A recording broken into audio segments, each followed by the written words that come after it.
About 10 years ago, I was the CEO of a company, Power.com, which allowed you to have all your social media sites in one place, all your data in one place, all your photos, your videos, your contacts, your messages.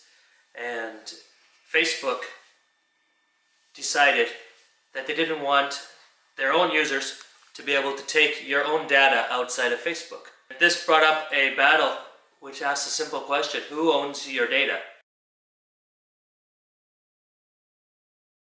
At that time, it was LinkedIn, MySpace, Hi5, YouTube, and Twitter.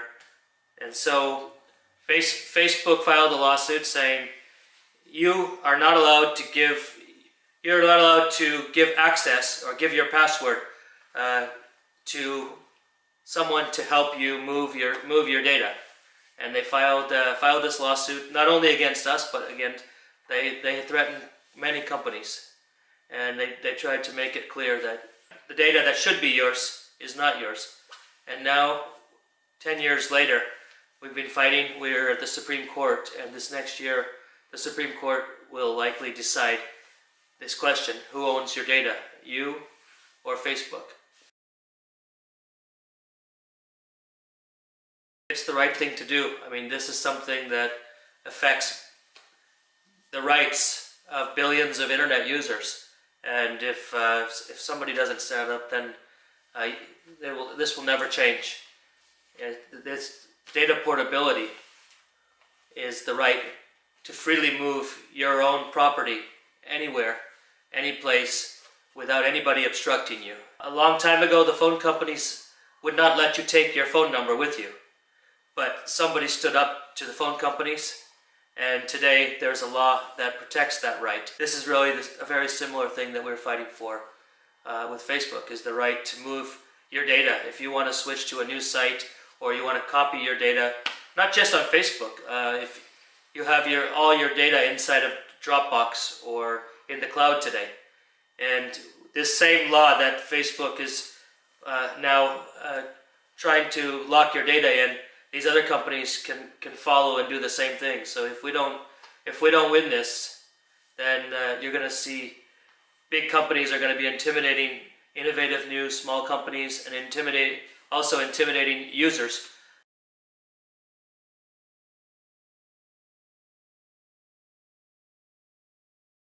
Winning this case, I imagine that it will set the precedent so that other companies do not continue to abuse this law. And so this is probably what we're fighting for. It obviously would be unfortunate, but it's actually quite dangerous to the future of the internet, because if we lose, what this will tell not only Facebook, but tell all other sites that decide they also want to lock your data in, that it's okay.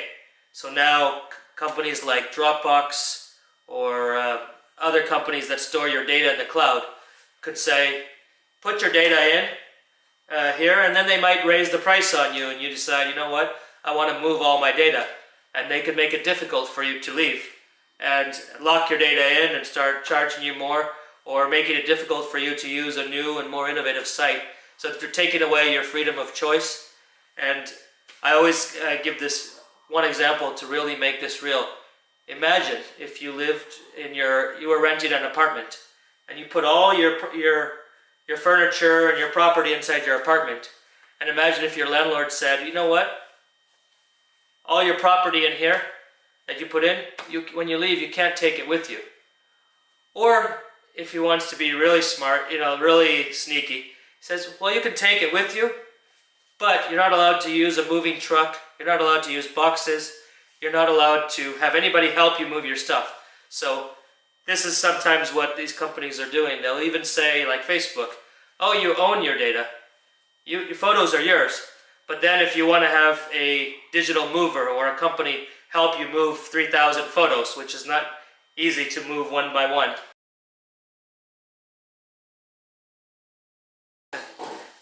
The answer is yes, very much. They have put intense pressure, obviously spending unlimited amounts of money to intimidate and make my life very difficult, to try to back down from fighting this. They've not only they had created a lot of false claims that were eventually thrown out, but originally they were able to win millions of dollars of damages against me personally based on claims that were inaccurate or false. And fortunately we appealed and the court threw it out. But actually I personally was given millions of dollars of penalties because Facebook's was very aggressive with their lawsuits and their claims. And when they actually followed me into the personal bankruptcy courts for years, trying to make it impossible to make this go away, to try to stop my life, and destroyed my life financially for years. And obviously fighting a lawsuit is very, very expensive, and to fight for 9-10 years. So everything that Facebook has done throughout to make this lawsuit painful has made this lawsuit very painful for me personally, and obviously our company was destroyed. And I think lawsuits often are a very intimidating way to try to force smaller companies, even when they're doing the right thing, to back down or stop innovating. And my company and my personal life was destroyed. Fortunately, this last year, the Ninth Circuit, which is the higher courts, threw out most of those claims that Facebook had falsely accused us of.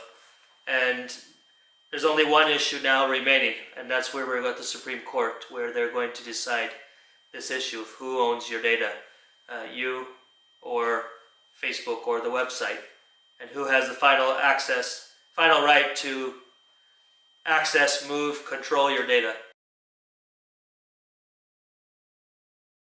We're very lucky to have the ACLU, Cato Institute, and the EFF contributing legal resources and help, obviously at no cost. And I think that only gives us more conviction and makes it possible for us to continue fighting against all odds. Many innovative young companies have been afraid to challenge Facebook because they're worried that they'll face these same lawsuits and have their lives destroyed or their companies destroyed. So I imagine that if we win, it will set an example for innovative young companies and startups that they don't have to be afraid of Facebook, don't have to be afraid of these big companies to stop them from innovating or being competitive. And usually when the people who will win in the end are the users or the sites, because they'll have more choices, more options, and they'll be able to not be locked into one place, but be able to really enjoy the innovation.